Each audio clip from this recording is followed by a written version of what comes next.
The coyotes howled across the shadowed plains of Arizona Territory as Katherine Matthews stirred from a restless sleep. The night was cool for July 1878. The stars scattered like silver coins across the midnight sky. Her weary eyes fluttered open, confusion clouding her mind as she realized she wasn't in her family's wagon. Instead, she lay on the hard ground, her father's battered satchel serving as a makeshift pillow. And draped across her shoulders was a woolen blanket she'd never seen before, warm, well-worn, and smelling faintly of tobacco and pine. Katherine sat up with a start, clutching the blanket to her chest as memories of the previous day came flooding back. The attack on their wagon train, the screams, her parents urging her to run as gunshots echoed across the valley. She had fled into the wilderness with nothing but her father's satchel containing their meager savings and a handful of family keepsakes. She must have collapsed from exhaustion. But the blanket, where had it come from? Movement caught her eye. In the pale moonlight about 50 yards away, a man tended a small campfire. His broad shoulders were silhouetted against the flames, a cowboy hat perched atop his head. Katherine's heart raced. A stranger had found her vulnerable and asleep, yet instead of harming her, he'd offered the simple kindness of his blanket. "You're awake." The deep voice startled her. The man hadn't turned around, yet somehow knew she was conscious. "Stay where you are, miss. I mean you no harm." Katherine clutched the blanket tighter. "Who are you?" "Name's Elijah Ward." He turned slightly, his features still hidden in shadow. "Found you passed out about 3 hours ago. Didn't seem right to wake you, considering the state you were in." Katherine touched her face, feeling dried tears and dirt. "The wagon train." "I know," Elijah said, his voice softening. "I came across it before I found you. I'm sorry." Tears welled in Katherine's eyes. "My parents." The silence that followed told her everything. "I buried who I could," he finally said. "Marked the graves proper. Said some words over them, though I'm not much for preaching." A sob escaped Katherine's throat. Grief crashed over her like a violent storm, and she buried her face in the stranger's blanket. She heard his footsteps approaching and tensed, but he stopped a respectful distance away. "Dawn's about an hour off. I've got coffee brewing and some beans warming. You look like you could use both." Katherine wiped her tears, trying to assess the man in the darkness. Tall and broad-shouldered, he seemed imposing, but there was a gentleness to his voice that gave her pause. "Why didn't you wake me?" she asked. "Figured sleep was the kindest thing I could offer," he replied. "That and my blanket. Now, will you come sit by the fire? Or should I bring some food to you?" Katherine hesitated, then slowly rose to her feet, wrapping the blanket around her shoulders. Her dusty blue dress was torn at the hem, and her boots were scuffed from her desperate flight. She approached the campfire cautiously, keeping a wary eye on the cowboy. In the firelight, she could finally see him clearly. Elijah Ward was younger than she'd expected, perhaps 30, with a weathered face that spoke of years under the harsh western sun. His dark hair curled slightly beneath his hat, and a short beard framed a strong jaw. But it was his eyes that caught her attention, deep green and filled with a sorrow that seemed to mirror her own. "Where are you headed?" Katherine asked as she settled on a log opposite him. Elijah handed her a tin cup of coffee. "Tucson, eventually. I've got business there." He stirred the pot of beans. "And you? Where were you bound before?" "Prescott," she answered, wrapping her cold fingers around the warm cup. "My father was to take over a mercantile owned by my mother's cousin. We came all the way from St. Louis." Elijah nodded, spooning beans onto a tin plate for her. "Prescott's about 4 days' ride north of here. I could escort you there if you'd like." Katherine stared into the flames. "I have nowhere to go now. No one waiting." "Everyone's got somewhere," Elijah said. even if they don't know it yet. They ate in silence as the eastern sky began to lighten. Katherine studied the cowboy when he wasn't looking. His clothes were clean but worn, and the revolver on his hip appeared well maintained. Not a drifter, then. The saddle propped near his bedroll was quality leather, though it had seen many miles. "Those men who attacked the wagon train," Katherine said suddenly. "They were after the strongbox, weren't they?" Elijah looked up sharply. "You saw them?" "No, but I heard my father talking to the wagon master before we left the last outpost. They were carrying a bank shipment to Prescott." "The box was gone when I found the wagons," Elijah confirmed. "I'm guessing that's what they were after, though they didn't leave much behind either way." Katherine clutched her father's satchel. "I have this. It's all that's left." "Best keep that close," Elijah advised. "There are more dangers in these territories than just bandits." As dawn broke fully over the Arizona desert, painting the landscape in shades of amber and gold, Katherine made her decision. "If your offer still stands, Mr. Ward, I would appreciate an escort to Prescott.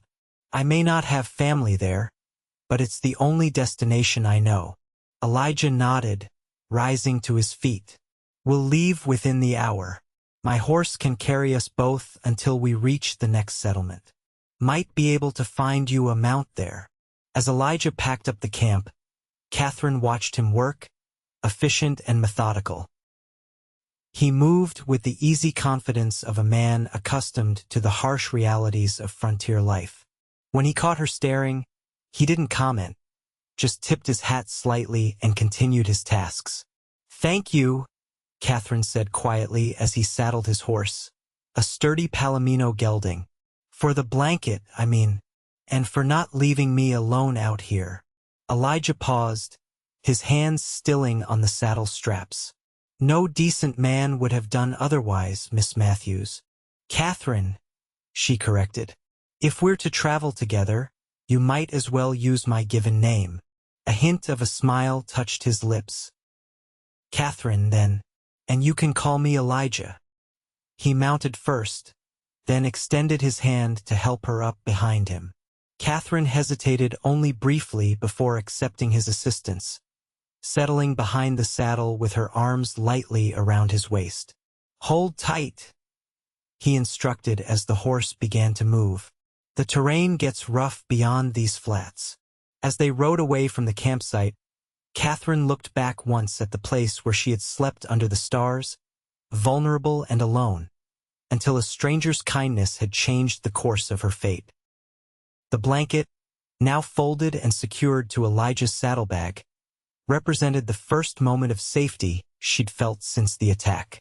She didn't know what awaited her in Prescott, or what kind of man Elijah Ward truly was beyond his apparent decency.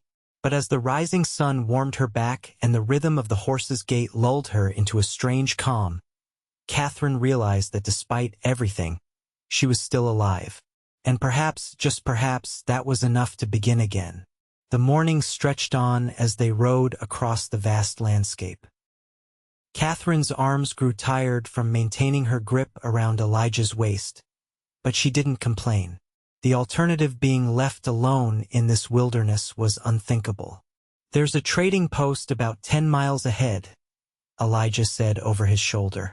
"We can rest there, maybe find you some proper traveling clothes." Katherine glanced down at her torn dress. "I have a little money in my father's satchel. Not much, but enough for necessities." "Save it," Elijah replied. "You'll need it when we reach Prescott." They rode in silence for another hour, the sun climbing higher in the cloudless sky. Katherine's thoughts drifted to her parents. William and Margaret Matthews had been simple people with dreams of a new life in the West. Her father's cough had worsened in the damp St. Louis springs, and doctors had recommended the drier air of the territories. Now they were gone, buried in unmarked graves that she hadn't even seen. "I should have been with them," she murmured, not realizing she'd spoken aloud until Elijah responded. "And then you'd be dead too." His voice was gentle but firm. Your parents made their choice to save you. Don't diminish that sacrifice. Katherine blinked back tears. How do you know what happened? I've seen enough raids to recognize the signs, he said. The way the wagons were positioned, how far some of the bodies were from the circle. Someone told you to run, and you did. My father pushed me into the brush, Katherine admitted. He told me to wait until dark, then make for Prescott if they didn't come for me. Elijah nodded. He was a brave man. He was a bookkeeper, Katherine said, a hint of pride in her voice despite her grief. But he wanted adventure, something to tell his grandchildren about someday. They crested a small rise, and Elijah reined the horse to a stop. In the distance, a cluster of buildings shimmered in the heat, the trading post he'd mentioned. We'll be there within the hour, he said. You should know these outposts can be rough. Stay close to me. Katherine nodded against his back, grateful for his protection despite barely knowing him. May I ask what business takes you to Tucson? Elijah was quiet for a moment. I'm tracking someone. You're a lawman? Not exactly. His tone discouraged further questions, and Katherine didn't press. The trading post, when they reached it, proved to be a collection of weathered buildings surrounding a central well. A general store, a saloon, a stable, and what appeared to be a boarding house made up the entirety of the settlement. A few horses were hitched outside the saloon, and an old man dozed on a chair in front of the general store. Elijah dismounted first, then helped Katherine down. Her legs wobbled after the long ride, and she stumbled slightly against him. His hands steadied her shoulders, then quickly released her once she found her footing. Let's get you some supplies, he said, nodding toward the store. Then we'll see about a room where you can rest properly. The old man on the porch straightened as they approached. Afternoon, folks. You're a sight for sore eyes. Don't get many proper ladies through these parts. Katherine managed a polite smile despite her disheveled appearance. We need supplies, Elijah said, and information about a room for the lady. The old man squinted at them. Store's open. Mabel runs the boarding house yonder. She might have a room, if you're willing to pay. Inside the general store, Katherine quickly found what she needed: a simple brown skirt, 2 cotton blouses, undergarments, and a sturdy pair of boots better suited for travel than her current footwear. Elijah added jerky, dried fruit, hardtack, coffee, and ammunition to their purchases. When they approached the counter, Elijah placed a few coins down before Katherine could reach for her father's satchel. I told you to save your money, he said quietly when she began to protest. The shopkeeper wrapped their purchases in brown paper. You folks passing through or staying the night? Just the night, Elijah answered. Heading to Prescott come morning. The man nodded. Road's been dangerous lately. Stagecoach was hit just last week. Not 20 miles north of here. They say it's the Hollister gang. Elijah's posture stiffened almost imperceptibly. Hollisters? They usually keep to the southern routes. Not anymore. Word is they're moving north after that bank job in Tucson.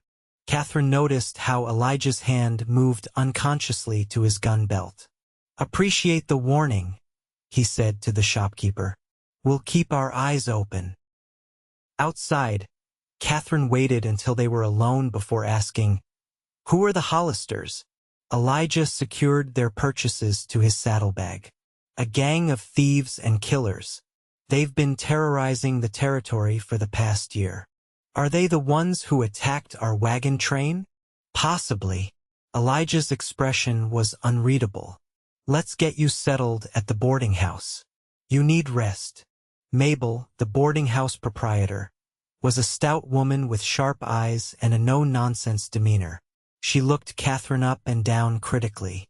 1 room's all I got, she said. Got a proper bed and a wash basin. $2 for the night, meals included. Elijah nodded. The lady will take it. I'll find accommodations elsewhere. Nowhere else to stay except the stable, Mabel informed him. Unless you fancy sleeping in the saloon after the card games wind down. The stable will do fine, Elijah said. Katherine felt a twinge of guilt. Mr. Ward, Elijah, I don't want to put you out. I've slept in worse places, he assured her. Get some rest. I'll check on my horse and make arrangements for our departure tomorrow. Mabel showed Katherine to a small but clean room on the second floor. A narrow bed with a patchwork quilt occupied one corner, and a washstand with a cracked mirror stood against the wall. Through the single window, Katherine could see the main street of the outpost and, beyond it, the endless expanse of the Arizona desert. After Mabel left, Katherine poured water from the pitcher into the basin and washed away days of dust and tears. She changed into her new clothes, grateful to be rid of the torn dress that carried so many painful memories. The simple act of cleanliness brought a small measure of normalcy to her shattered world. As evening approached, she made her way downstairs for the promised meal. The boarding house dining room was empty except for an elderly couple who nodded politely in her direction. Mabel served a simple supper of stew and cornbread, which Katherine ate mechanically, realizing only as she took her first bite how hungry she truly was. She was finishing her meal when Elijah appeared in the doorway. He'd removed his hat and washed the dust from his face, revealing dark hair that curled slightly at his collar. He hesitated, as if uncertain of his welcome. "Join me," Katherine invited, gesturing to the empty chair across from her. Elijah sat down, and Mabel brought him a bowl without being asked. They ate in companionable silence for a few minutes before Katherine spoke. "I realize I know very little about you, Mr. Ward, beyond your kindness to a stranger." Elijah looked up from his stew. "Not much to tell. I was born in Pennsylvania, came west after the war. Been drifting mostly, taking work where I can find it. And now you're tracking someone. The Hollisters." His spoon paused halfway to his mouth. "What makes you say that?" "The way you reacted when the shopkeeper mentioned them. And you said you were headed to Tucson on business, where apparently they just committed a robbery." A hint of a smile touched Elijah's lips. "You're observant. My father always said I'd have made a fine detective, had I been born a man." Katherine set down her spoon. "Are you a bounty hunter?" "Something like that." Elijah's expression closed again. "It's not a profession I'd discuss in polite company. I think we're beyond concerns of polite company, given the circumstances of our meeting," Katherine pointed out. Elijah conceded with a slight nod. "Fair enough. Yes, I'm tracking the Hollisters. James Hollister in particular. For the bounty? For justice." The hardness in his voice surprised her. "He killed someone dear to me." Katherine's heart ached with fresh sympathy. "I'm sorry. It was 2 years ago." Elijah pushed his empty bowl away.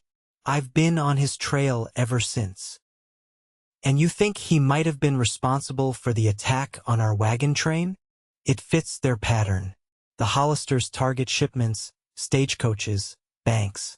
They're organized, which makes them more dangerous than your average outlaws." Elijah leaned forward. "Katherine, if there's a chance they were behind the attack, it might not be safe for you to continue to Prescott.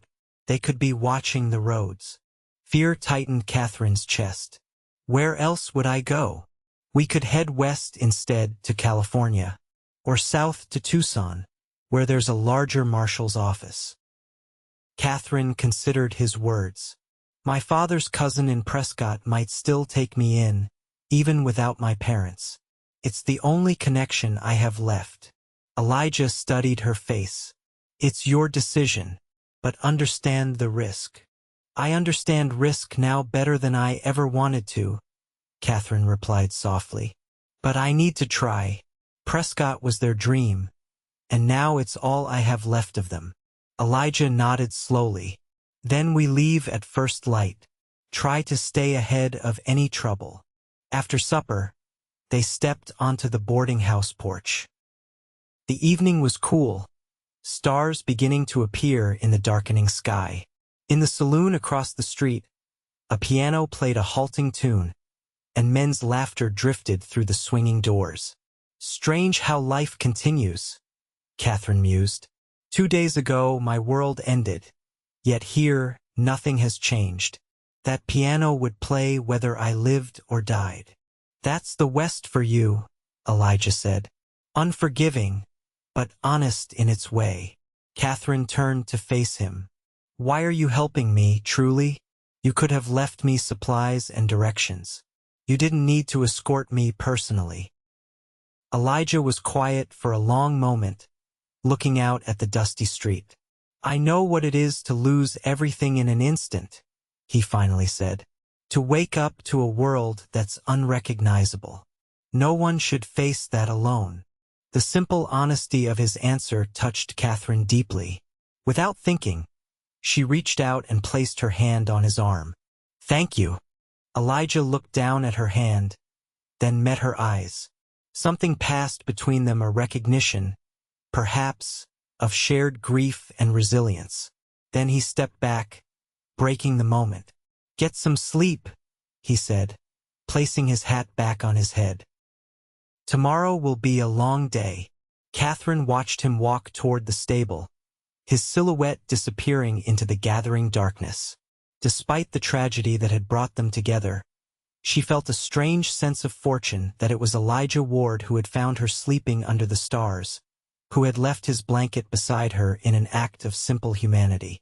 As she climbed the stairs to her rented room, Katherine realized that for the first time since the attack, she felt something beyond grief and fear. It wasn't hope, not quite yet. But perhaps it was the beginning of whatever comes after survival. Dawn broke with the distant howl of coyotes. Katherine had slept fitfully, dreams of gunshots and her parents' voices jerking her awake throughout the night. She rose before the sun, washing her face in the cold water from the basin and plaiting her long brown hair into a practical braid. Her new clothes felt strange but serviceable. The brown skirt fell to her ankles, protecting her legs from brush and thorns, while the cream-colored blouse was loose enough for ease of movement. The boots, though stiff with newness, would serve her better than her previous footwear for the journey ahead. Katherine packed her few belongings into her father's satchel, taking a moment to touch the small daguerreotype of her parents that was nestled among the bank notes and documents. Their faces, serious for the camera but with kindness in their eyes, stared back at her from behind the glass. I'm going to Prescott, she whispered to them, just as we planned. Downstairs, Mabel had coffee brewing and cornmeal mush warming on the stove. The elderly couple from the previous evening were already at the table, and the old man nodded to Katherine as she took a seat. Heard you're heading to Prescott with that fella, the old man said. Best watch yourself. He's got the look of a man with ghosts on his trail. Katherine stirred sugar into her coffee. We all have ghosts, I imagine. Some more dangerous than others, the man replied, but his wife shushed him with a gentle tap on his arm. Elijah arrived as Katherine was finishing her breakfast. He looked as if he hadn't slept much either, but his eyes were alert, scanning the room automatically as he entered. Ready? He asked, remaining standing. Katherine nodded, gathering her satchel and the small bundle of supplies they'd purchased. Yes, thank you for the room, Mrs. Mabel. The boarding housekeeper grunted in acknowledgement. Safe travels. Roads ain't what they used to be.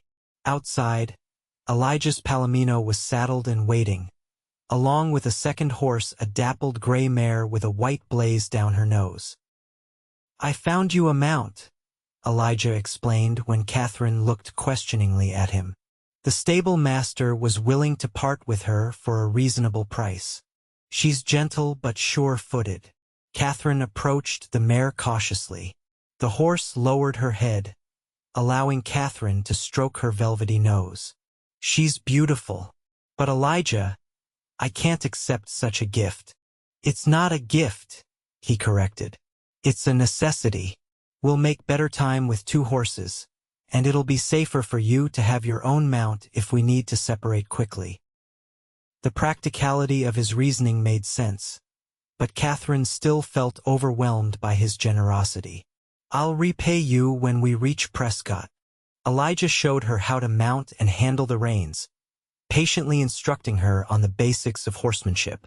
Katherine had ridden occasionally in St. Louis, but never managed her own horse on a long journey. "She responds well to voice commands," Elijah told her as they set out from the trading post. "And she'll follow my Palomino's lead without much guidance. Just stay relaxed and move with her gait." They rode north, keeping to lesser-used trails that paralleled the main road to Prescott. The morning air was cool but promised heat as the sun climbed higher. Katherine found herself growing more comfortable with each passing mile, the rhythm of the mare's movement becoming familiar. "Have you always been comfortable with horses?" she asked Elijah as they rode side by side through a stand of scrub oak. "Since I was a boy," he replied. "My father raised horses back in Pennsylvania. Taught me everything I know about them." "And your family? Are they still in Pennsylvania?" Elijah's face tightened almost imperceptibly. "No. My parents died of fever when I was 15. I have a brother somewhere in Colorado, but we haven't spoken in years." "I'm sorry," Katherine said, recognizing the familiar pain of loss in his voice. "It was a long time ago," Elijah said, though his tone suggested the wound had never fully healed. They rode in silence for a while, the only sounds the creak of leather and the steady beat of hooves against the hard-packed earth. Katherine found herself studying Elijah's profile, the strong jaw covered in short beard, the straight nose, the lines at the corners of his eyes that spoke of years under the harsh western sun. There was a watchfulness about him, a constant vigilance that suggested a man accustomed to danger. "Tell me about the person you lost," Katherine said suddenly, surprising herself with her boldness. "The one the Hollisters killed." Elijah stiffened in his saddle. For a moment, she thought he would refuse to answer or perhaps rebuke her for the personal question. But then his shoulders relaxed slightly. "Her name was Emma," he said quietly. "Emma Sullivan. We were to be married." Katherine's heart constricted with sympathy. "What happened?" "She ran a small boarding house in Bisbee. I was away working as a guide for some Eastern surveyors. The Hollisters came through town, robbed the bank." Elijah's voice remained steady, but his knuckles whitened on the reins. "Emma saw James Hollister's face during the robbery. He went back later and silenced her. Left her for me to find when I returned." "Oh, Elijah," Katherine breathed. "How terrible." "The local law did nothing. Said there wasn't enough evidence to pursue them across territorial lines." A muscle twitched in Elijah's jaw. "So I took up the pursuit myself." "For 2 years?" Katherine asked, astonished by his dedication. "The trail goes cold sometimes. I take other bounties to fund the search. But I always come back to it." Elijah looked over at her, his green eyes intense. "I'm close now. The Tucson job was sloppy. They left witnesses, evidence. If they're moving north, as that shopkeeper said, they might be headed to Prescott next." A chill ran through Katherine despite the warming day. "Is that why you agreed to escort me? Because you were heading there anyway?" "Partly," Elijah admitted. "But I would have helped you regardless." They stopped at midday near a small spring to rest the horses and eat a simple meal of jerky and hardtack. Katherine stretched her legs, already feeling the soreness from hours in the saddle. "How much farther to Prescott?" she asked, settling on a flat rock in the shade of a juniper tree. 3 days at this pace," Elijah replied, checking his Winchester rifle before setting it within easy reach. "Maybe 2 if we push harder, but I don't want to tire the horses unnecessarily. Katherine sipped water from her canteen, gazing at the vast landscape around them. Despite the circumstances, she couldn't help but be awed by the beauty of the territory, the red rocks rising like sentinels in the distance, the endless blue sky, the occasional bloom of wildflowers among the sage. "It's strange," she said. "I've spent weeks traveling across this country with my parents, yet I feel like I'm truly seeing it for the first time." Elijah glanced at her, a question in his eyes. "Before, I was focused on the destination," Katherine explained. "Prescott and our new life there. Now," she gestured to the horizon, "now I understand why people risk everything to come west. There's a freedom here, despite the dangers." "The West changes people," Elijah said. "Sometimes for better, sometimes not." "How has it changed you?" Katherine asked. Elijah considered the question, his eyes scanning the distant hills. "Made me harder in some ways, more self-reliant, but also more aware of the value of simple things." He looked back at her. "A cup of coffee at dawn, a horse that trusts you, a stranger's kindness." The earnestness in his voice warmed Katherine more than the midday sun. In the short time she'd known him, Elijah Ward had proven himself to be a man of few words but deep thoughts. They continued their journey through the afternoon, climbing steadily into higher terrain where juniper and pinyon pine became more abundant. The air cooled as they gained elevation, bringing welcome relief from the heat of the lower desert. Toward evening, Elijah led them to a small box canyon with a trickle of a stream running through it. "We'll camp here," he said, dismounting. "It's defensible, and there's water and grazing for the horses." Katherine slid from her mare's back, her legs wobbling from the long day's ride. Elijah caught her elbow to steady her, his touch gentle but firm. "Thank you," she said, embarrassed by her weakness. "I'm afraid I'm not much of a horsewoman yet." "You're doing well for someone who's never made a journey like this," Elijah assured her. "Many experienced riders would be complaining by now." They established their camp with efficient teamwork, Elijah gathering wood for a small fire while Katherine filled their canteens from the stream. As darkness fell, they ate a simple supper of beans heated over the fire, supplemented with the last of the bread from the trading post. The night air carried a chill, and Katherine wrapped Elijah's blanket around her shoulders.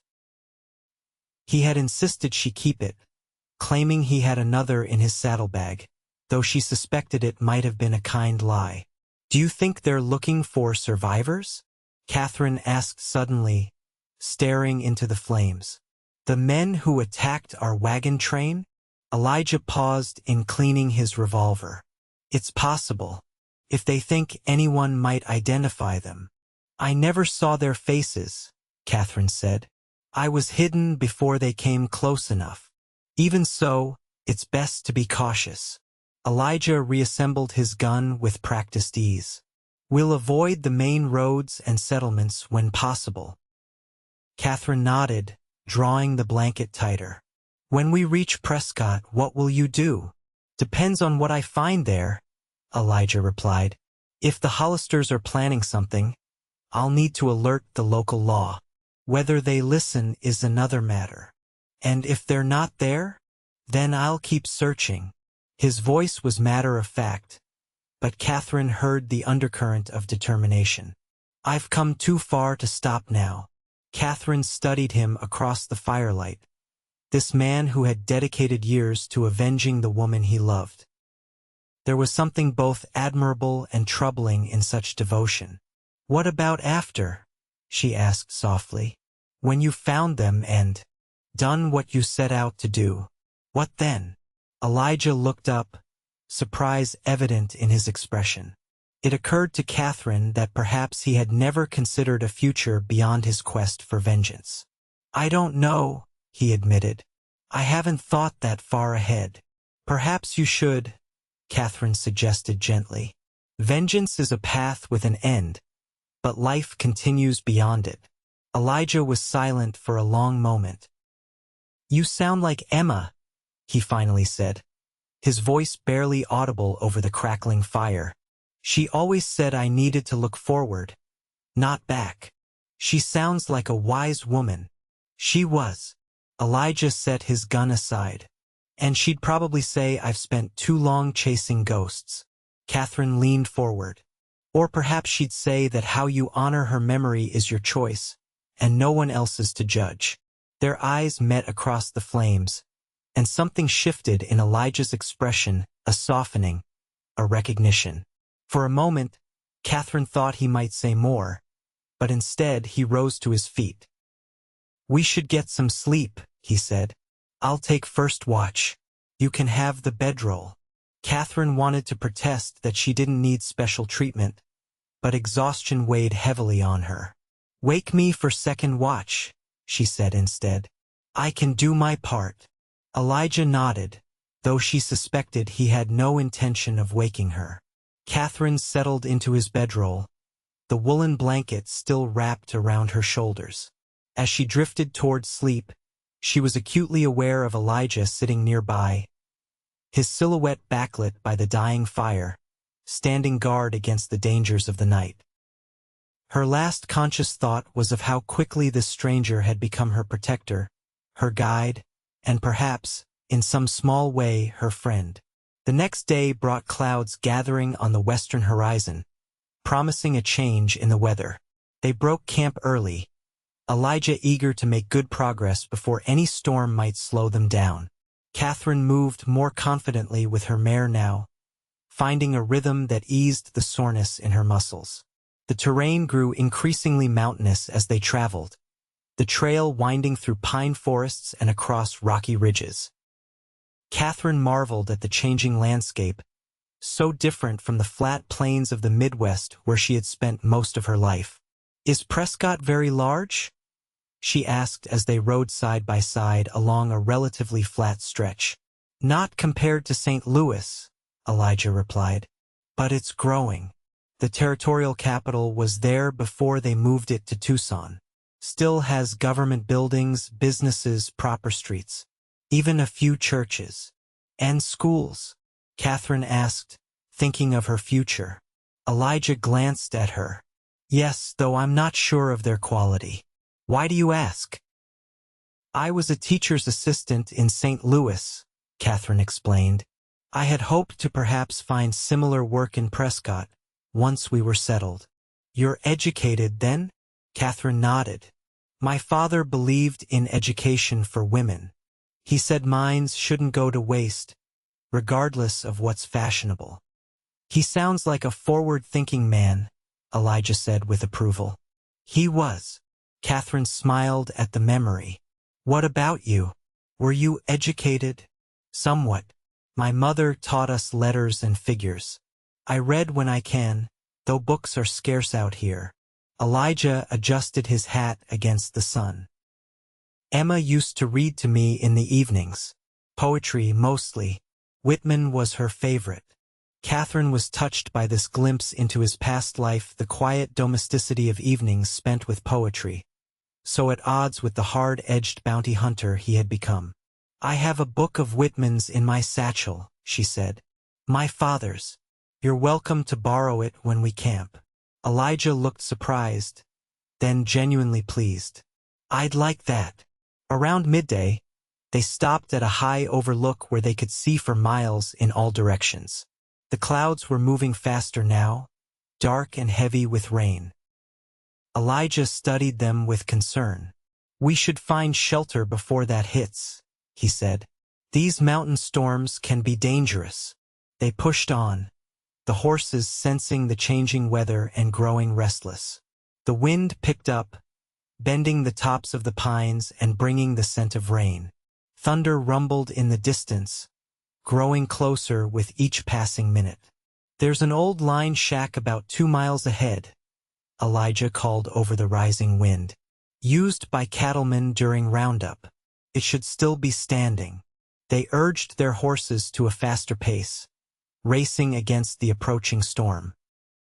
The first fat raindrops began to fall as the small cabin came into view, a crude structure of logs and rough-hewn planks, but solid enough to provide shelter.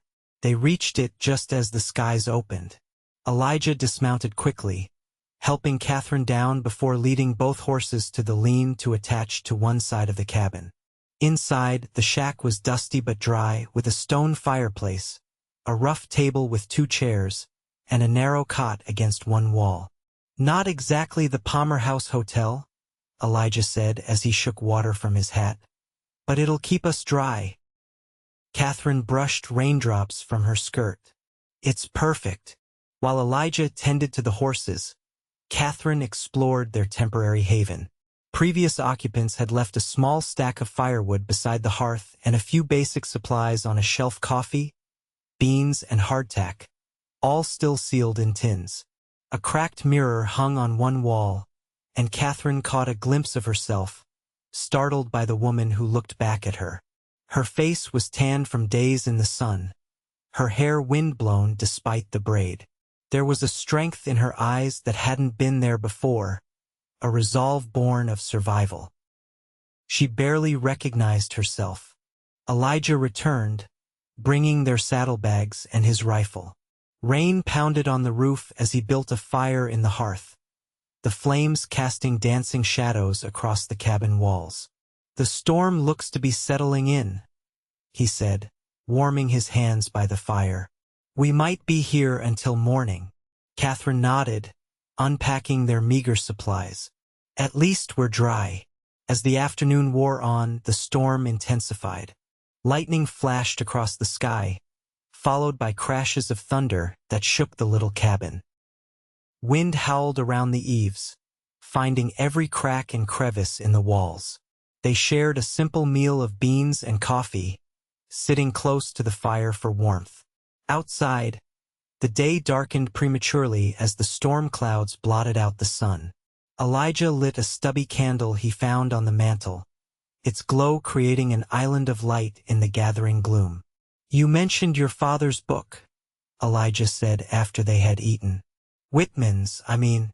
Katherine retrieved her satchel and carefully extracted the volume Leaves of Grass, its green cloth cover worn at the edges from years of handling. She passed it to Elijah, who took it with reverent hands. "This was a favorite of Emma's," he said, gently opening the book. "She had the earlier edition, though. Would you like me to read some?" Katherine offered, seeing how the book affected him. Elijah hesitated, then nodded, handing the book back to her. Katherine turned the pages until she found a passage she thought appropriate. "Not I, nor anyone else can travel that road for you," she read, her voice soft against the backdrop of rain and thunder. "You must travel it by yourself. It is not far. It is within reach. Perhaps you have been on it since you were born, and did not know." She looked up to find Elijah watching her intently, his green eyes reflecting the firelight. There was an openness to his expression that she hadn't seen before, a vulnerability that touched her deeply. "She used to say that one reminded her of me," Elijah said. "Always searching," she said, "even when I thought I was standing still." "Was she right?" Katherine asked. "Probably," Elijah admitted with a small smile. "Emma had a way of seeing through people's defenses. It's what made her special." "Tell me more about her," Katherine said, setting the book aside. "Not how she died, but how she lived." For a moment, she thought she had overstepped, but then Elijah began to speak. He told her of Emma Sullivan, the daughter of Irish immigrants, who had come west seeking independence after her parents died. How she had built a small boarding house business through sheer determination. How she had loved music and always hummed while she worked. How she had convinced Elijah, then a drifter with no purpose, that he was worth loving.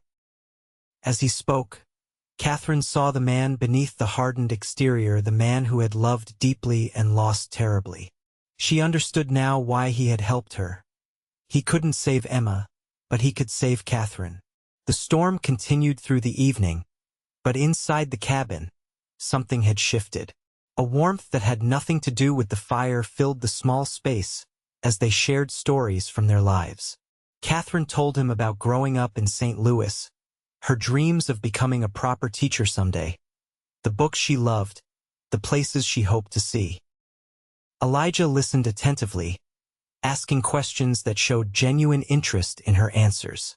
It struck Katherine that this might be the first real conversation he'd had in years that wasn't about tracking outlaws or negotiating bounties. When Katherine yawned, unable to hide her exhaustion, Elijah immediately stood. "You should take the cot," he said.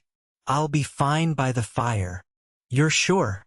Katherine asked, though the prospect of a real bed, however humble, was tempting after days of sleeping on the ground. "Positive." Elijah added another log to the fire. "I sleep light anyway." "Better for keeping watch." Katherine arranged her blanket on the narrow cot, removing only her boots before lying down. The straw mattress crinkled beneath her weight, but it was infinitely more comfortable than the hard ground. "Elijah," she said as he settled himself by the fire, his back against the wall and his rifle within reach. "Thank you, not just for today, but for everything since you found me." He looked over at her, his face half in shadow. "Anyone would have done the same." "No," Katherine said with certainty. "They wouldn't have." Elijah held her gaze for a long moment, then nodded slightly in acknowledgement. "Sleep well, Katherine." She closed her eyes, lulled by the rhythm of the rain on the roof and the occasional crackle of the fire. Despite the storm raging outside, Katherine felt safer than she had since the attack on the wagon train. There was something about Elijah Ward's presence that calmed the fear that had been her constant companion. As she drifted toward sleep, Katherine realized with sudden clarity that she was beginning to care for this solemn, honorable man in a way that went beyond gratitude. The recognition should have alarmed her. They had known each other mere days, and he was still devoted to the memory of another woman. Yet instead of anxiety, she felt only a gentle warmth spreading through her chest, like the first rays of dawn after a long night. Tomorrow they would continue their journey to Prescott, where their paths might diverge. But tonight, in this small cabin sheltered from the storm, it was enough to simply exist in the same space, two souls finding unexpected connection in the aftermath of loss. The storm passed during the night, leaving behind a freshly washed world glittering in the morning sunlight. Katherine woke to the smell of coffee brewing and the sound of Elijah moving quietly around the cabin. "Good morning," he said when he noticed her stirring. "There's coffee if you'd like some." Katherine sat up, running her fingers through her tangled hair. "Thank you. It smells wonderful." Elijah handed her a tin cup of the steaming liquid. "I checked the trail. It's muddy but passable. We should be able to make good progress today." They ate a quick breakfast of hardtack softened in coffee, then packed their few belongings. Outside, the air was clean and cool, the sky a brilliant blue. Water droplets sparkled on pine needles and grass, and birds called from the forest around them. "It's beautiful," Katherine said, pausing to appreciate the moment before mounting her mare. Elijah glanced at her, then surveyed the landscape. "Yes, it is," he agreed, his usual stoicism softening. "The territory has its moments." They rode steadily through the morning, the trail gradually descending from the higher elevations. By midday, they had reached a rolling plateau covered in ponderosa pines, their red-brown trunks rising like columns supporting a green canopy. "We're making good time," Elijah said as they stopped to rest the horses. "If we continue at this pace, we could reach Prescott by tomorrow evening." Katherine felt a strange mix of emotions at the news. Relief that their journey was nearing its end, but also a reluctance to part ways with Elijah. In the short time they had traveled together, he had become important to her in ways she hadn't anticipated. "What will you do when we reach Prescott?" she asked. "If there's no sign of the Hollisters, I mean." Elijah leaned against a tree trunk, his expression thoughtful. Check with the marshal's office. Ask around town. Someone always knows something, even if they don't realize its value. And if you find nothing, then I move on. Follow the next lead. He looked at her. What about you? Will you seek out your father's cousin? Katherine nodded. Thomas Everett. He owns the mercantile on Montezuma Street, according to my father's letters. I've never met him, but he's the only connection I have. I'll make sure you find him before I leave, Elijah promised. They continued their journey through the afternoon, the terrain growing more familiar to Elijah, who had passed this way before. He pointed out landmarks, a distinctive rock formation, a bend in the creek they followed, the distant outline of Granite Mountain. As evening approached, they made camp in a small clearing near a spring. The routine was familiar now, Elijah tending to the horses while Katherine gathered wood for a fire, working together to prepare their simple meal. After they had eaten, Katherine took out her father's book again. Without being asked, she began to read aloud, her voice soft in the gathering darkness. Elijah listened. His face relaxed in a way she had rarely seen it. The future is no more uncertain than the present, she read. Keep your face always toward the sunshine and shadows will fall behind you. Emma liked that one too, Elijah said when she paused. She had it written on a piece of paper above her door. Katherine closed the book gently. She sounds like someone I would have liked to know. You would have, Elijah agreed. You remind me of her sometimes. Not in appearance but in spirit. The way you face hardship with grace. The comparison warmed Katherine's heart, though she felt a twinge of guilt at the pleasure it gave her. I'm honored by the comparison, though I'm not sure I deserve it. You do, Elijah said with conviction. Most people would have broken under what you've endured. Instead, you're planning for the future, thinking of teaching again. What choice do I have but to go forward? Katherine asked. Many choose differently, Elijah said quietly. They let grief consume them, become bitter, seek oblivion in a bottle or worse.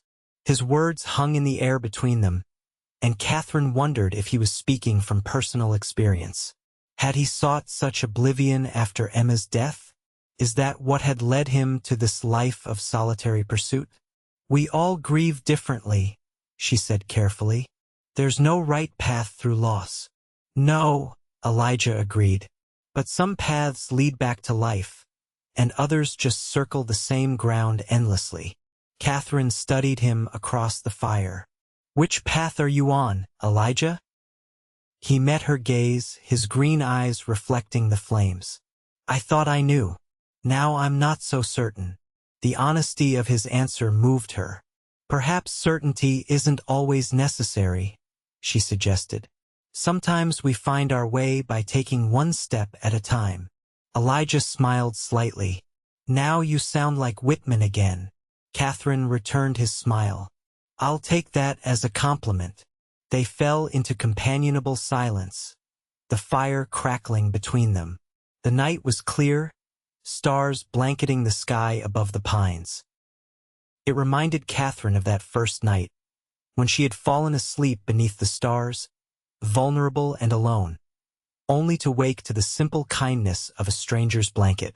I never properly thanked you, she said suddenly, for the blanket that first night.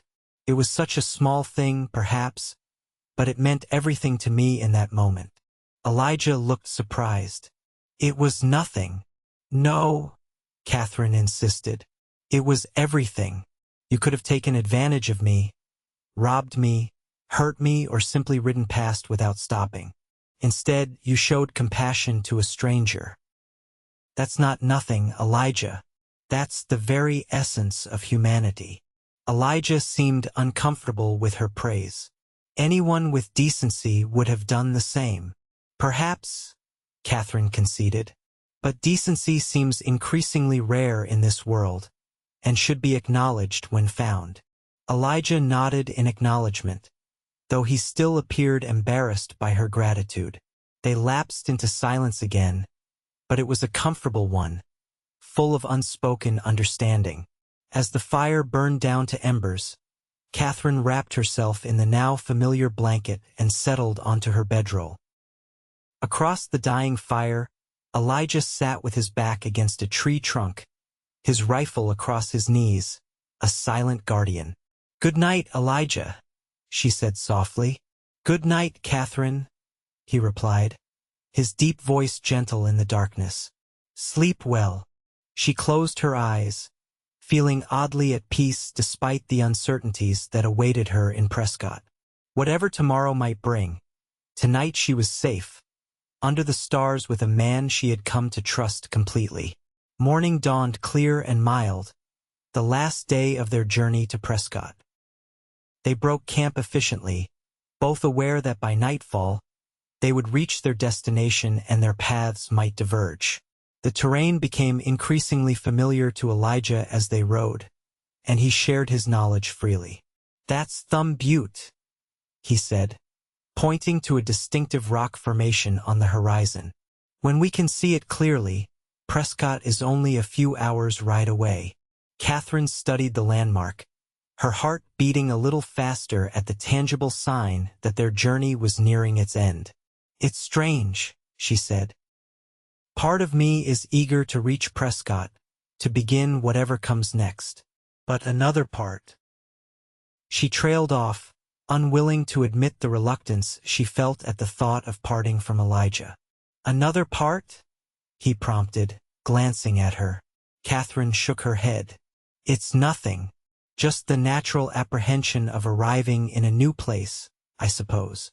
Elijah seemed to accept her explanation, though his eyes lingered on her face a moment longer than necessary. They rode through stands of ponderosa pine and across open meadows where wildflowers nodded in the gentle breeze. The day was perfect for traveling, warm but not hot, with a few scattered clouds providing occasional relief from the sun. Around midday, they paused at a creek to water the horses and eat a quick meal. Katherine sat on a sun-warmed rock, watching a hawk circle lazily overhead. Elijah stood nearby, scanning the horizon with the watchfulness that never seemed to leave him. "You'll like Prescott," he said suddenly. "It's rough around the edges, but there are good people there. Families, churches, a school that could use a teacher with your education." Katherine looked up at him, surprised by his attempt to reassure her. "You make it sound as if you know it well." "I've passed through several times," Elijah admitted. "Stayed for a month last winter when the trails were too snowed in to travel." He hesitated, then added, "I know the marshal there, Jim Harker, a good man. I'll introduce you when we arrive." "Thank you," Katherine said, touched by his thoughtfulness. "That would be helpful." They continued their journey, the terrain gradually changing as they descended toward the valley where Prescott lay. The pine forest gave way to scrub oak and juniper, and the trail widened, showing signs of more frequent use. By late afternoon, they crested a ridge, and Katherine caught her first glimpse of Prescott in the distance, a collection of buildings nestled in a valley, with mountains rising beyond. Smoke rose from chimneys, and even from this distance, she could make out the distinctive shape of a church steeple. "There it is," Elijah said, reining his horse to a stop beside her. "Prescott, territorial capital until they moved it to Tucson a few years back. Still the biggest town in northern Arizona." Katherine stared at her destination, emotions warring within her. This was to have been her family's new beginning. Now it would be hers alone. "It's smaller than I expected," she said. "But growing fast," Elijah assured her. "The silver mines keep bringing new people, and there's talk of the railroad coming through eventually." They urged their horses forward, descending toward the town. As they drew closer, Katherine could make out more details: wide streets laid out in a grid, substantial buildings of brick and wood, horses and wagons moving about. They entered Prescott with the setting sun at their backs, casting long shadows ahead of them. People nodded to Elijah as they passed, some calling greetings that suggested he was better known here than he had let on. "Montezuma Street is this way," Elijah said, guiding them toward the center of town. "Your father's cousin's store should be near the courthouse square." The Mercantile was easy to spot, a large two-story building with Everett's General Store painted across the front. Gas lamps were being lit along the street as they dismounted in front of the store. Katherine stood for a moment, staring at the building that represented her last connection to family. Her heart pounded with anxiety. What if Thomas Everett didn't welcome her? What if he had no place for his cousin's orphaned daughter? As if sensing her thoughts, Elijah stepped closer, his presence reassuring. "Would you like me to go in with you?" he asked quietly. Katherine nodded, grateful beyond words. The bell above the door jingled as they entered. The store was well-stocked, shelves lined with goods of all descriptions: canned foods, tools, fabric, household items. A middle-aged man with a neat beard and spectacles stood behind the counter, tallying figures in a ledger. He looked up as they approached. "Be with you in a moment," he said, then did a double-take when he saw Elijah. "Ward, didn't expect to see you back so soon. Heard you were down Tucson way." "Hello, Tom," Elijah replied. "I've brought someone to see you." The man, Thomas Everett, Katherine presumed, looked at her with curiosity. "Madam," he said with a polite nod. "Mr. Everett," Katherine began, her voice steadier than she felt. "My name is Katherine Matthews. William Matthews was my father.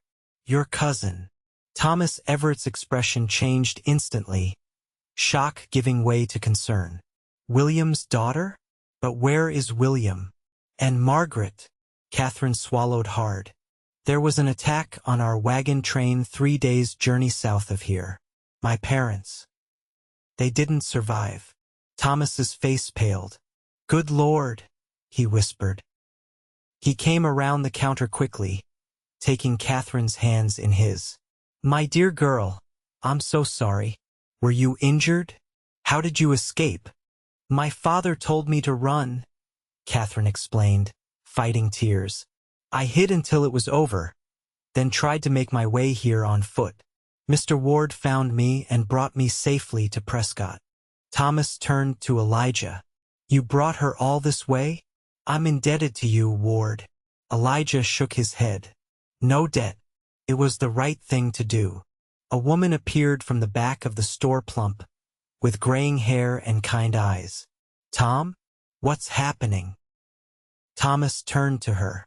"Martha, this is Katherine Matthews, William's daughter. There's been a tragedy. Her parents were killed on the journey here." Martha's hand flew to her mouth. "Oh, you poor child." She came forward immediately, enveloping Katherine in a warm embrace. "You must be exhausted and heartbroken. Come, sit down."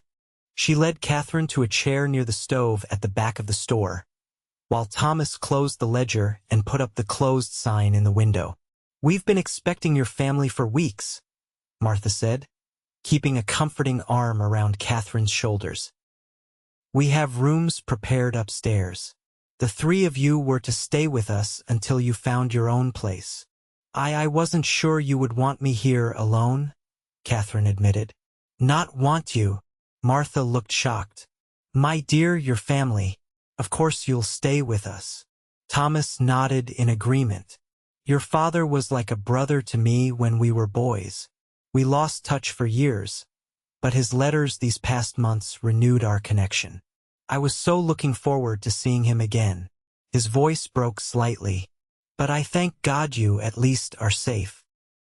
Katherine looked at Elijah, who stood quietly near the door, observing the reunion.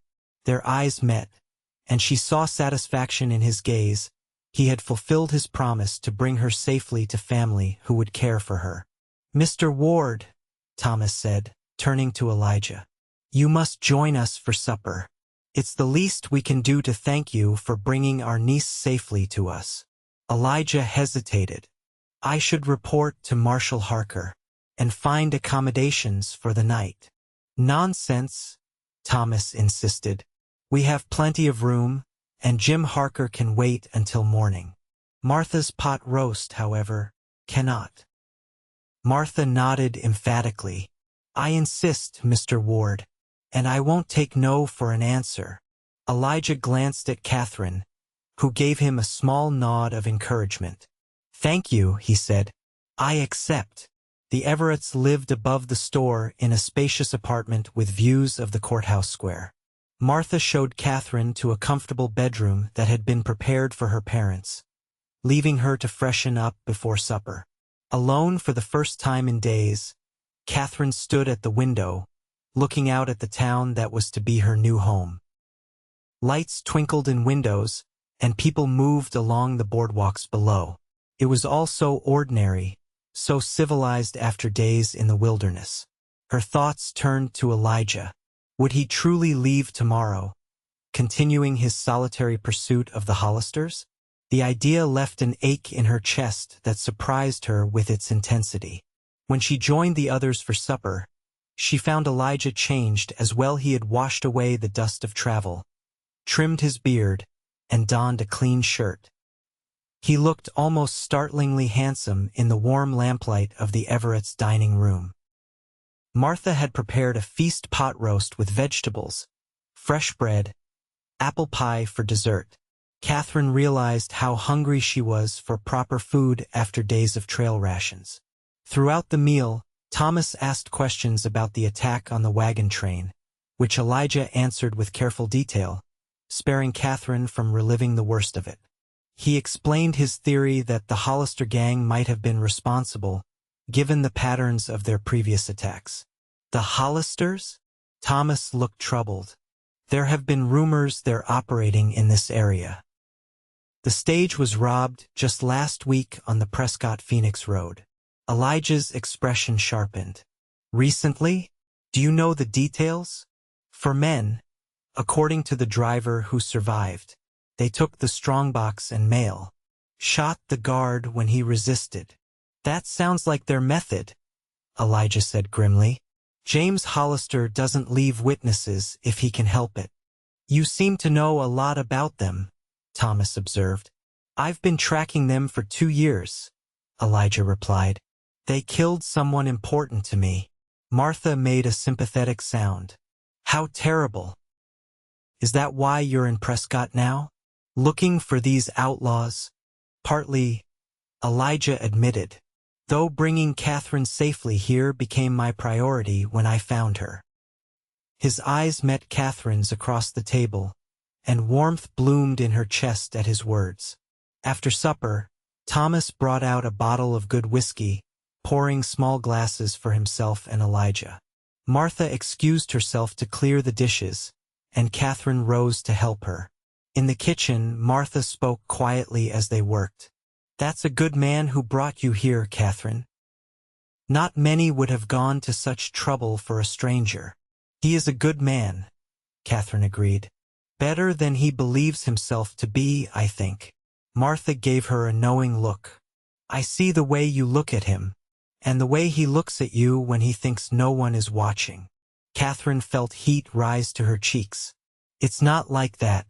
We've only known each other a few days. Sometimes a few days is all it takes, Martha said wisely. Thomas and I knew within a week of meeting that we would marry. When it's right, it's right. Elijah still loves someone else, Katherine explained. A woman who died. That's why he's hunting the Hollisters. They killed her. Martha shook her head sadly. Vengeance is a poor companion for a lonely heart. Perhaps what he needs is a reason to stop looking backward. Katherine had no response to that. Could she be that reason? The thought both thrilled and frightened her. When they returned to the dining room, Elijah was standing, preparing to leave. I should let you all rest, he said. It's been a long journey. You'll stay the night, at least? Thomas pressed. We have a spare room, and your horse needs rest. Elijah hesitated, then nodded. Thank you. Just for tonight. Katherine walked with him to the hallway that led to the guest rooms. Will you truly leave tomorrow? She asked when they were alone. Elijah turned to face her. I need to speak with Marshal Harker. If the Hollisters are operating in this area, I can't ignore it. I understand, Katherine said, though her heart sank. But afterward? I don't know, Elijah admitted. I've been on this trail so long. I'm not sure I remember how to do anything else. Katherine took a deep breath, gathering her courage. Perhaps it's time to consider what Emma would want for you. Would she want you to spend your life in pursuit of vengeance, or to find happiness again? Elijah looked as if she had struck him. For a moment, she feared she had overstepped, but then his expression softened. You're right to ask that, he said quietly. And I don't know the answer, but I'm beginning to wonder the same thing myself. Their eyes held for a long moment, and Katherine felt something shift between them, a recognition of possibilities neither had acknowledged before. Good night, Elijah, she said softly. And thank you again for everything. Good night, Katherine, he replied. Sleep well. She returned to her room, her mind and heart full. Martha's words echoed in her thoughts. Perhaps what he needs is a reason to stop looking backward. Could she be that reason? Did she want to be? As she prepared for bed, Katherine realized that despite the tragedy that had brought her to Prescott, despite the uncertainty of her future, she felt something she hadn't expected to feel again so soon: hope. Morning in Prescott brought clear skies and the bustle of a town coming to life. Katherine woke early, having slept better than she had in weeks in the comfortable bed the Everetts had provided. She dressed in one of her new blouses and the brown skirt, then ventured downstairs to find the store already open and Thomas helping early customers. Good morning, Katherine, he greeted her warmly. Martha's in the kitchen. She's eager to show you around town after breakfast. Thank you, Katherine said. And Mr. Ward? Has he gone already? Left at first light, Thomas replied. Said he needed to speak with Marshal Harker. But he asked me to tell you he would return before departing town. Relief flooded through Katherine. At least he hadn't left without saying goodbye. Martha made a hearty breakfast of eggs, bacon, and biscuits, which Katherine ate with genuine appetite. Afterward, Martha took her on a tour of Prescott, pointing out important landmarks: the courthouse, the school, churches, the hotel, and other businesses. It's not St. Louis, Martha acknowledged as they walked along Montezuma Street, but it's a good town with decent people, growing every day too. It's lovely, Katherine said sincerely. The town was nestled in a picturesque valley surrounded by pine-covered hills, with wide streets and substantial buildings that spoke of permanence and prosperity. Now, Martha said, linking her arm through Katherine's, let's talk about your future. Thomas mentioned you were a teacher's assistant in St. Louis. Katherine nodded. Yes, at a girls' school. I enjoyed it very much. Well, it just so happens that Mrs. Pemberton at the Prescott School is looking for an assistant. She's getting on in years and finds managing all the children by herself increasingly difficult. Katherine looked at Martha in surprise. You've already inquired? I mentioned your situation to Reverend Collins this morning when he stopped by the store, Martha explained. He's on the school board. He suggested I bring you to meet Mrs. Pemberton this afternoon. Tears sprang to Katherine's eyes at this unexpected kindness. I don't know what to say. Martha patted her arm. Say nothing, my dear.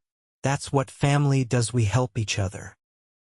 They continued their tour, stopping at the dressmaker's shop where Martha insisted on ordering Katherine several new dresses, appropriate for a schoolteacher. Despite Katherine's protests about the expense, Martha was adamant. Consider it a welcome gift, she said firmly. Besides, Thomas and I have no children of our own. Who else should we spoil but our niece?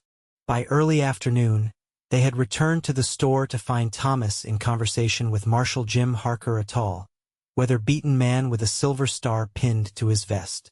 Both men looked up as Katherine and Martha entered. "Ah, here she is now," Thomas said. "Katherine, this is Marshal Harker. Jim, my niece, Katherine Matthews." The marshal tipped his hat. "Miss Matthews, Ward told me what happened to your parents. I'm mighty sorry for your loss." "Thank you, Marshal," Katherine replied. "Have you seen Mr. Ward recently?" "Just left my office an hour ago," Harker said. "He's been sharing information about the Hollister gang. Seems they might be planning something big in these parts." Katherine's heart quickened. "Did he say when he was leaving town?" "Didn't mention it," Harker replied. "But knowing Ward, he won't stay put long if he's got a lead to follow." After the marshal departed, Katherine helped in the store, grateful for the distraction.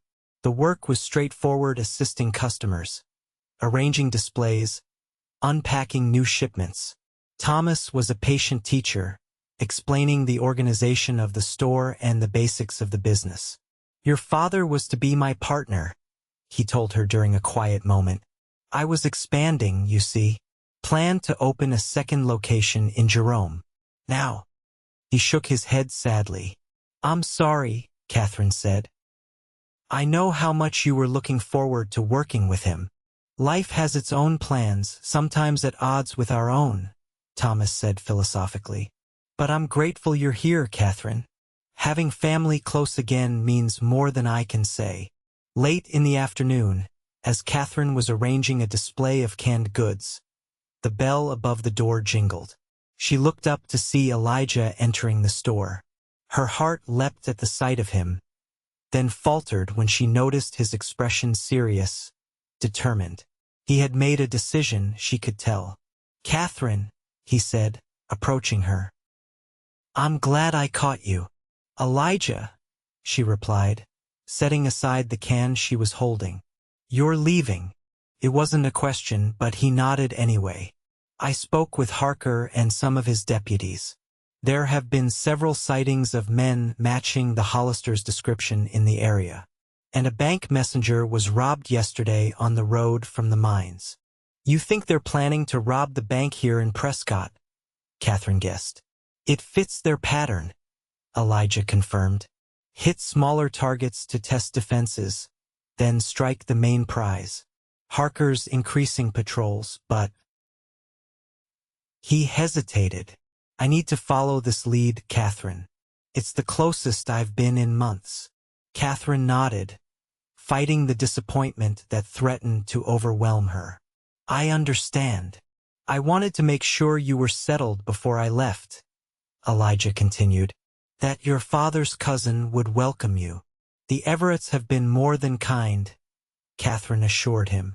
"They've even arranged for me to interview for a teaching position tomorrow."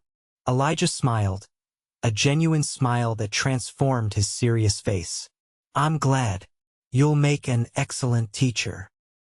An awkward silence fell between them. Filled with words, neither seemed ready to speak. "When will you leave?" Katherine finally asked. "Within the hour," Elijah replied. "I need to follow a trail while it's fresh." "Of course." Katherine forced a smile.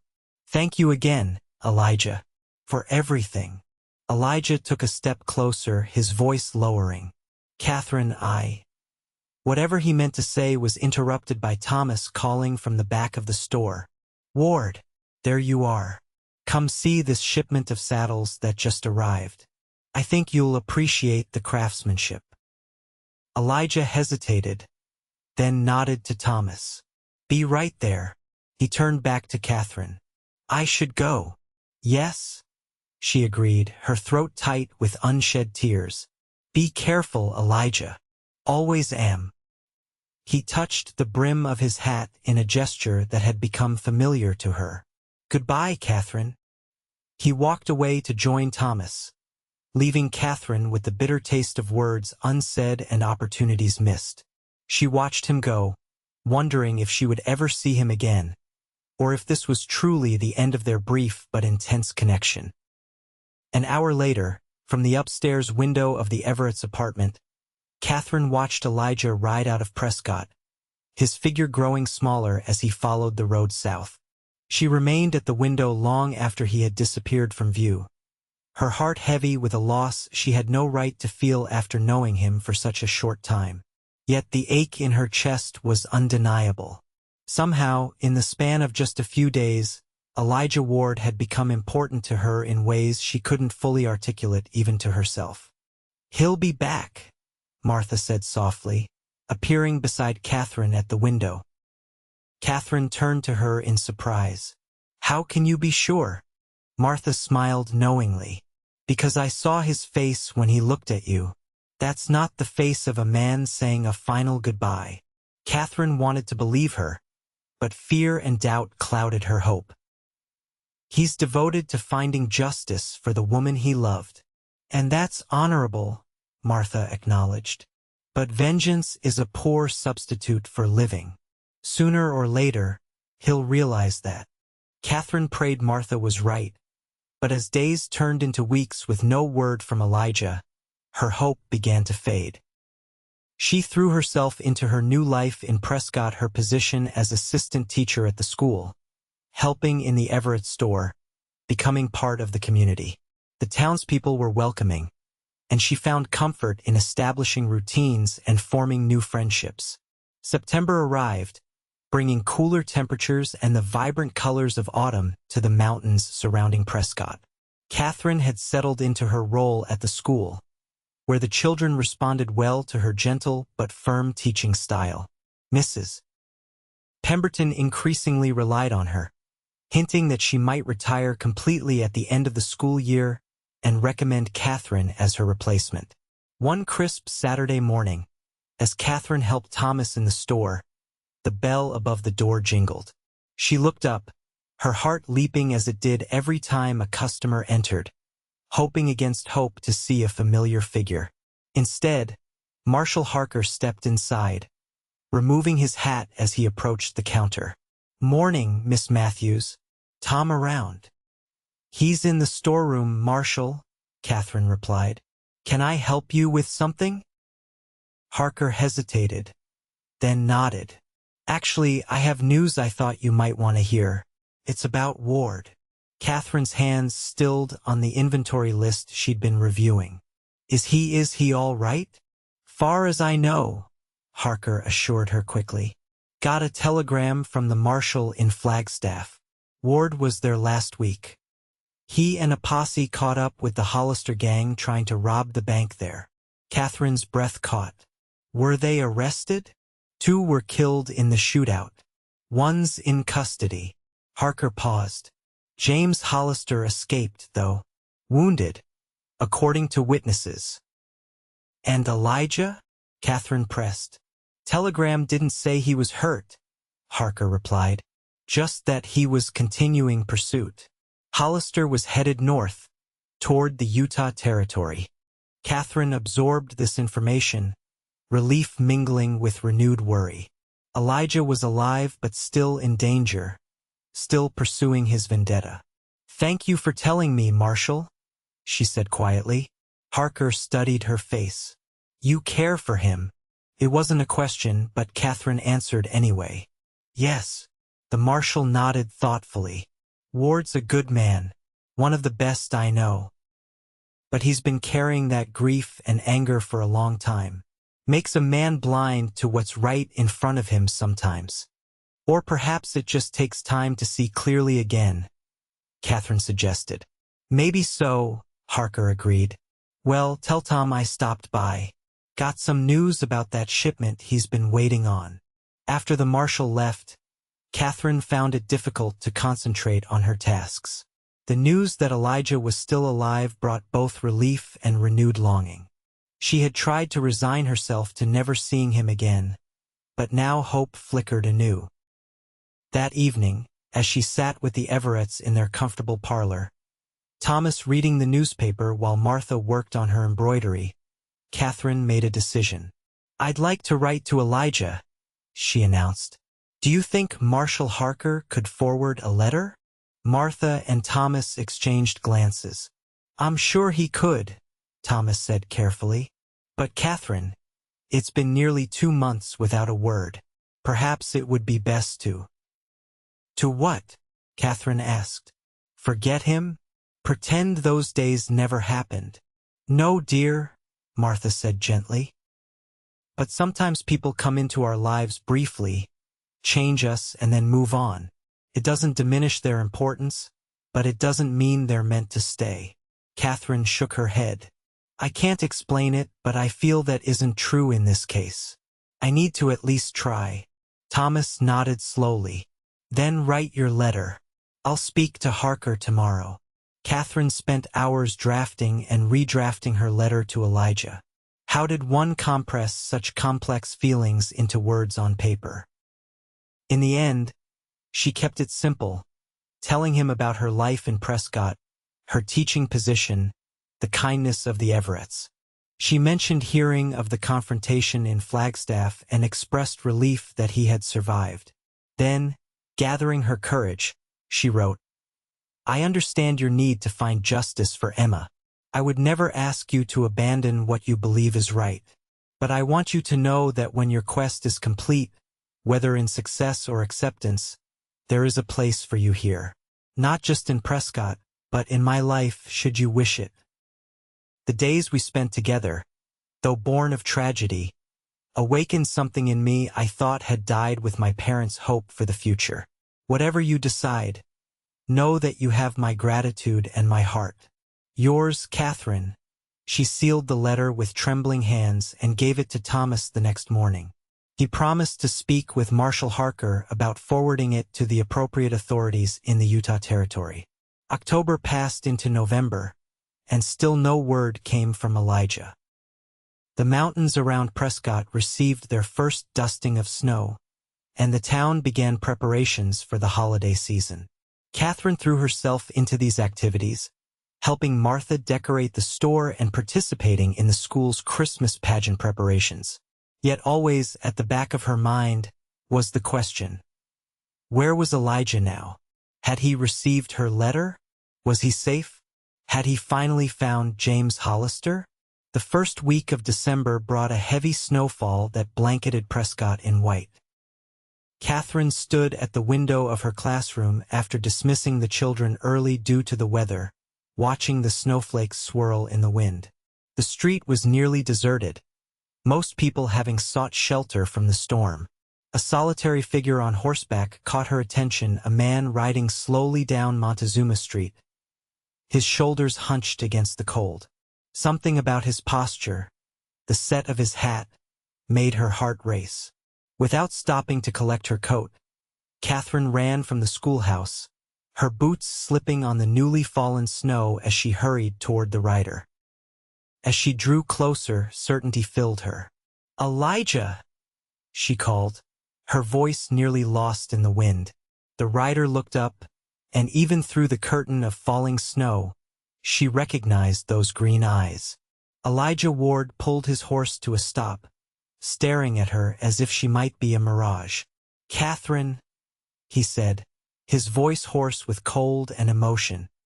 He dismounted stiffly, and Katherine noticed he favored his left side. There was a new scar along his jawline, and his face was thinner than she remembered. But his eyes, they were different in a way she couldn't immediately identify. They stood facing each other in the falling snow, neither speaking for a long moment. Then Elijah took a step forward. I got your letter, he said simply. In Cedar City. Katherine's heart pounded. And I realized something I should have known months ago. Elijah took another step closer. I've been chasing ghosts, Katherine, living in the past. But you showed me there could be a future. Hope bloomed in Katherine's chest. What about James Hollister? Dead, Elijah said flatly. Shot him 2 weeks ago when he tried to rob a stagecoach near the territorial border. He won't hurt anyone else. And did it bring you peace? Katherine asked softly. Elijah shook his head. No. That came later when I was riding back here, thinking about what you wrote in your letter. About hope. About having a place in your life. He reached out, brushing snowflakes from her hair with a gentleness that belied his weathered appearance. I spent 2 years pursuing vengeance, Katherine. It nearly consumed me. Then I found you, sleeping under the stars, and something changed. I left my blanket beside you that night because it seemed like the only decent thing to do. I never imagined it would lead me here. To you. Katherine felt tears warming her cold cheeks. And where is here, exactly? Home, Elijah said simply. If you'll have me. Katherine closed the distance between them, her hands finding his cold face. I've been waiting for you. Their lips met in a kiss that defied the cold, warming Katherine from within. Elijah's arms encircled her, pulling her close as if he feared she might disappear. When they finally parted, breathless and smiling, snow continued to fall around them, transforming Prescott into a winter wonderland. You're freezing, Elijah observed, noticing her lack of coat. Let's get you inside. The store is closer, Katherine said, taking his hand. Thomas and Martha will be overjoyed to see you. They walked together through the snow, leading Elijah's tired horse. Katherine couldn't stop smiling, couldn't stop glancing at the man beside her to reassure herself that he was really there. I have so many questions, she said. So much to tell you. We have time, Elijah replied, squeezing her hand. All the time we need. As they approached Everett's general store, Katherine thought back to that night under the stars, when she had woken to find a stranger's blanket draped over her, a simple act of kindness that had changed the course of both their lives. She had lost so much, but found something precious in return: a second chance, a new beginning, a love born from tragedy but reaching toward hope. And as they stepped into the warmth of the store, greeted by the surprised and joyful exclamations of the Everetts, Katherine knew with certainty that this was exactly where she was meant to be. With Elijah's hand firm in hers, she stepped forward into their future together, no longer two souls adrift in grief, but partners in whatever life might bring. 3 years later, on a warm July evening much like the one when they first met, Elijah and Katherine Ward sat on the porch of their small house on the outskirts of Prescott. The sun was setting behind Granite Mountain, painting the sky in brilliant hues of orange and pink. In Katherine's arms, their 6-month-old daughter Emma Margaret Ward slept peacefully, her tiny features relaxed in slumber. Beside Katherine, Elijah rocked gently in his chair, watching his wife and daughter with quiet contentment. She has your eyes, Katherine observed, not for the first time. That same green. And your spirit, Elijah replied with a smile. Already determined to do things her own way. Katherine laughed softly, careful not to wake the baby. She comes by it honestly. Both her parents are rather stubborn. Strong-willed, Elijah corrected. There's a difference. Their home was modest but comfortable, a solid 2-bedroom structure with a wide porch and a view of the mountains. Elijah had built much of it himself, with help from Thomas and other men from town. The garden Katherine had planted was thriving, vegetables and flowers growing in neat rows. Life had settled into a pleasant rhythm since their marriage 2 years earlier. Katherine continued teaching at the school, now as the head teacher following Mrs. Pemberton's retirement. Elijah had surprised everyone, including himself, by accepting Marshall Harker's offer to become a deputy.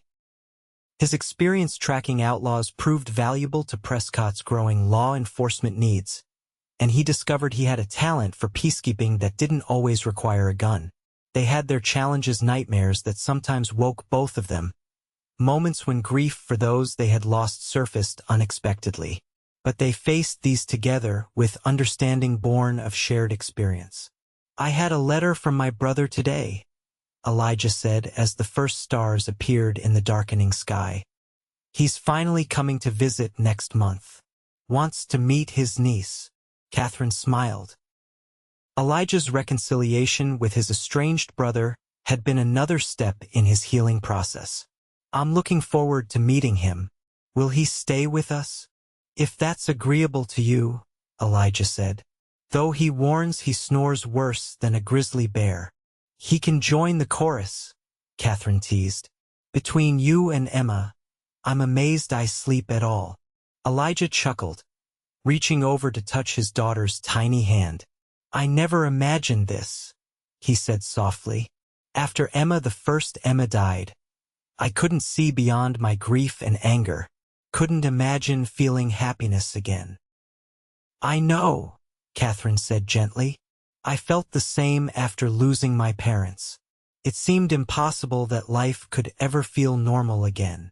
"You changed that for me," Elijah said, meeting her eyes. "When I found you that night, something shifted. I didn't recognize it then, but looking back, that was the moment everything began to change." "For me as well," Katherine agreed, "though I was rather suspicious of you at first." "As you should have been," Elijah said with a wry smile. "A strange man finding you alone in the wilderness." "Not strange," Katherine corrected. "Just a good man who left his blanket beside a stranger in need." In their daughter's nursery hung that very blanket, now carefully mended and preserved, a tangible reminder of how their story began. Sometimes Katherine would stand in the doorway, watching her daughter sleep beneath it, marveling at how something so simple had led to such profound change. As darkness settled fully over Prescott, they rose from their chairs to go inside. Elijah took the sleeping baby from Katherine's arms, cradling her with the gentle confidence he had developed since her birth. "I'll put her down," he said. "You rest." Katherine kissed them, both her husband and their daughter, before entering the warm light of their home. On the hall table sat her father's copy of Leaves of Grass, its green cover faded but still intact. Beside it was a daguerreotype in a silver frame, Katherine and Elijah on their wedding day, both smiling despite the solemnity the photographer had requested. Life had come full circle, Katherine reflected as she moved through their home, lighting lamps against the gathering darkness. From that terrible night when she had lost everything, to this moment of quiet domestic happiness, a journey she could never have predicted. When Elijah joined her after settling the baby, he found her standing by the window, looking out at the stars that were now fully visible in the clear night sky. "What are you thinking?" he asked, slipping his arms around her waist from behind. "About sleeping under the stars," she replied, leaning back against him. "And how sometimes the worst moments of our lives can lead to the best." Elijah tightened his embrace. "I thank God every day that I found you." "As do I," Katherine said, turning in his arms to face him. "Though sometimes I think perhaps we were meant to find each other all along." "Perhaps," Elijah agreed, kissing her softly. "Either way, I'm grateful for every day we have together." Outside their window, the stars continued their ancient dance across the heavens, the same stars that had witnessed their first meeting on that fateful night. But now, instead of solitary grief, they shared a life built on understanding, respect, and love, a love born from tragedy but sustained by choice, day after day. As they moved through their evening routine, checking doors, banking the fire, preparing for bed, Katherine reflected on the simple truth she had learned, that even in our darkest moments, when all seems lost, the simple kindness of a stranger can change everything. For her, it had been a blanket left beside her as she slept under the stars. For Elijah, it had been the chance to protect someone vulnerable when he couldn't save the woman he had loved. Together, they had found their way forward, step by step, toward a future neither could have imagined alone. And as they lay together that night, with their daughter sleeping peacefully in the next room, Katherine knew that their story, like the best stories, didn't end with happily ever after. Instead, it continued, day by day, through joys and sorrows, challenges and triumphs, bound together by the love they had found in the most unexpected of circumstances. It was, she thought as sleep claimed her, the greatest blessing of all.